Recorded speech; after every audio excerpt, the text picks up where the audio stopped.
temu janji kebenaran kebawaduli Yang Maha Mulia daripada Kebagingan Yang di-Pertuan Agong untuk Datuk Seri Anwar Ibrahim menghadap.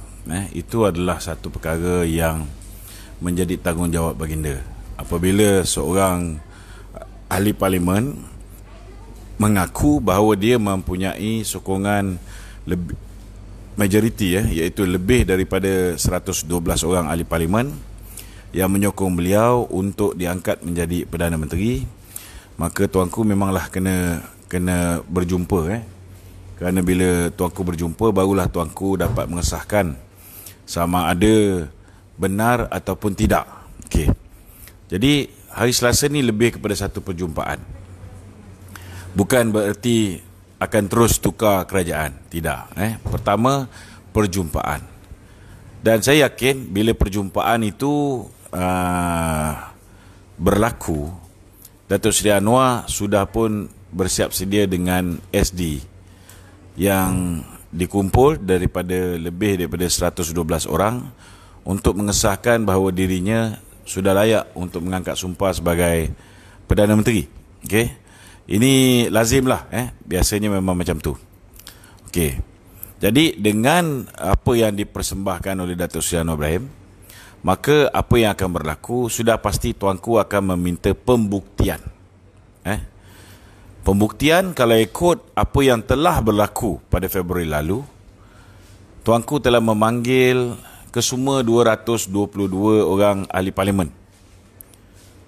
Tetapi kali ini, disebabkan dakwaan itu dibuat oleh Datuk Seri Anwar, dan Datuk Seri Anwar mengatakan bahawa beliau ada lebih daripada 112, maka tuanku boleh hanya memanggil lebih daripada 112 orang ahli parlimen yang disenaraikan oleh Datuk Seri Anwar Ibrahim. Okey. Kalau ikut jumlah sokongan pembangkang di dalam parlimen hari ini, yang menyokong Muhyiddin ada 113 orang. Okey. Maknanya Muhyiddin punya kerajaan ni hanya ada kelebihan 2 undi. Kalau Datuk Najib tak mengundi, dia tak menyokong dia. Kalau Datuk Zahid tak menyokong, maka dia dah tinggal 111. Hilanglah kerusi Perdana Menteri itu. Okey. Jadi kalau misalnya Anwar mengatakan dia ada 122 contohnya, saya menjangkakan bahawa jumlah ahli parlimen hari ini yang menentang Muhyiddin ada 109. Ini berdasarkan kepada pengundian yang telah pun berlaku 2 kali. 2 kali jumlahnya sama, 111 menyokong Muhyiddin, 109 tidak menyokong.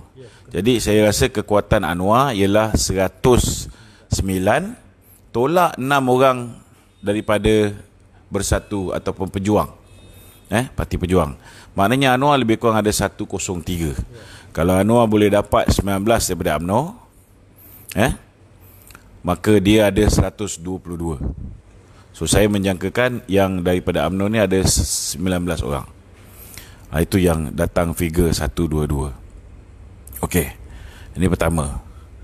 Kemungkinan juga ada 4 orang daripada kumpulan Azmin Ali, 9 orang yang berlompat daripada PKR menyokong Azmin.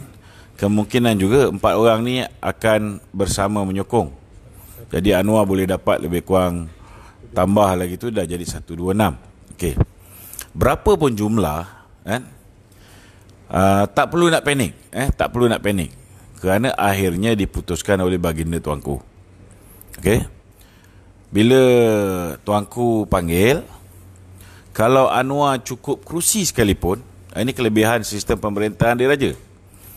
Kalau Anwar cukup kerusi sekalipun, tapi tuanku tak nak dia jadi Perdana Menteri, maka boleh berlaku beberapa keadaan. Pertama, sama ada tuanku merestui dan membenarkan peralihan kuasa secara pintu belakang sekali lagi, yang sudah pasti akan berlaku pelbagai pertikaian. Kalau kita tengok itu hari, bila tuanku benarkan peralihan kuasa melalui pintu belakang kali pertama, berlaku pertikaian, Tetapi setidak-tidaknya yang pertama itu berlaku selepas Tun Mahathir meletak jawatan, Kali ni Muhyiddin tak meletakkan jawatan. Okey.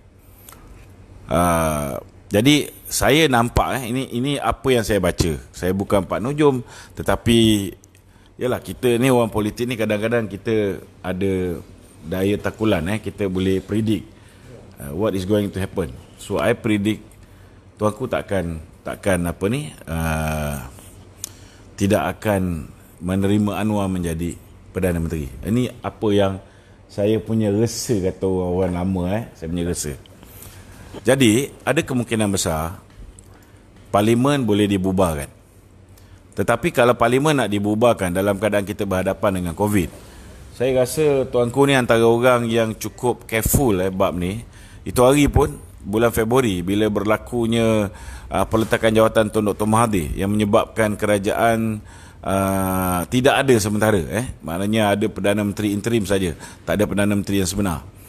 Antara sebab beliau tidak mengadakan pilihan raya ialah kerana nak mengelakkan daripada berlakunya apa yang dipanggil sebagai penyebaran COVID ini. Dia tak nak pilihan raya itu menjadi punca kepada lagi hebat penyebaran COVID. Jadi saya merasakan sekiranya Anwar benar-benar cukup kerusi sekalipun, kemungkinan besar tuanku akan mengambil pendirian untuk melantik seorang interim Prime Minister. Interim Prime Minister.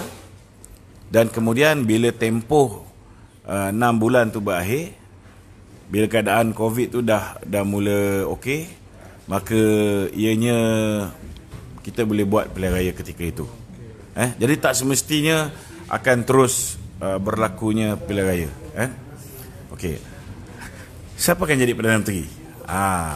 Ini kena faham. Kuasa mutlak kepada tuanku. Dia boleh lantik Mahathir jadi Perdana Menteri. Dia boleh lantik Muhyiddin jadi Perdana Menteri interim. Dia juga boleh lantik Anwar jadi Perdana Menteri interim. Atau dia boleh lantik Datuk Najib menjadi Perdana Menteri interim. Terpulang kepada dia, siapa yang dia suka, kan? Tapi kalau misalnya Anwar sudah cukup jumlah bilangan, saya nampak sepatutnya memang Anwar lah yang nak kena angkat sumpah menjadi akan menjadi Perdana Menteri interim, kan? Dan saya rasa tak perlu nak bimbang kerana kuasa tu masih di bawah tangan tuanku. Maknanya kalau masa dalam tempoh dia menjadi Perdana Menteri interim ni, dia buat suka hati dia, macam apa yang Muhyiddin buat ni, menekan pimpinan-pimpinan UMNO, membuli kita dan sebagainya, kan. Jadi kalau dia buat perangai yang sama, tuanku anytime boleh buat lantikan baru. Bukan lantikan baru boleh, nak buat snap election pun boleh. So bagi saya kalau misalnya Anwar ni dilantik menjadi Perdana Menteri betul-betul macam Muhyiddin diangkat sumpah, ada banyak implikasi dia lah. Pertama sekali, akar umbi UMNO ni sudah pasti tidak bersetuju untuk UMNO menyertai dalam sebuah kerajaan di dalamnya ada DAP. Kalau kita tengok, Anwar kata dia ada 122 kerusi, dan kalau dia boleh tarik hanya 19 orang daripada UMNO, maknanya dia akan mengekalkan 42 orang DAP di dalam kerajaan tersebut, kan? Kalau kata pun dia nak buat apa ni kalau kata pun dia nak buat benda ni, kalau dia nak buat apa ni, minta supaya orang reda keadaan, lepas tu apa yang dia boleh buat ialah dia boleh minta supaya DAP tidak berada di dalam kerajaan. Itu ada kemungkinan besar boleh meredakan, tidak berada di dalam kabinet. Maknanya kabinet tu nanti mungkin ada orang UMNO, mungkin ada orang PKR, mungkin ada orang amanah, tapi tak ada orang DAP. Ini mungkin akan meredakan keadaan. Tetapi kalau betul-betul berlakunya pembentukan kerajaan bersama dengan DAP ni, ianya akan memberi kesan yang sangat dahsyat. silat-silat bulan pilihan raya yang ke-15 dengan UMNO sekali hanyut. Ini apa yang saya jangkakan. Tapi saya harap bila MT bersidang nanti, kalau MT memutuskan kita keluar daripada Perikatan Nasional, kalau boleh biarlah semua ahli-ahli parlimen dan juga semua menteri dan timbalan menteri, termasuk pengurusi GLC, sama juga menarik diri daripada Kerajaan Perikatan Nasional. Barulah kerajaan tu boleh tumbang. Barulah kita akan boleh ke arah parlimen dissolvement ataupun pembubaran parlimen. Tak semestinya perlu diadakan pilihan raya dalam masa terdekat. Maknanya tuanku boleh boleh bicara dia. Dia boleh gunakan macam mana dia lantik Tun Mahathir sebagai interim prime minister. Dia boleh juga guna kaedah yang sama. Saya tengok akar umbi senang. Akar umbi nak UMNO berjalan bersendirian. Akar umbi tak mahu bersatu, dan akar umbi juga tak mahu UMNO bekerjasama dengan PKR. Sebenarnya lebih kepada DAP lah kan. Kalau setakat PKR ni mungkin akar umbi tak bising sangat. Tetapi sudah pastilah orang Melayu khususnya mereka sukar untuk menerima DAP.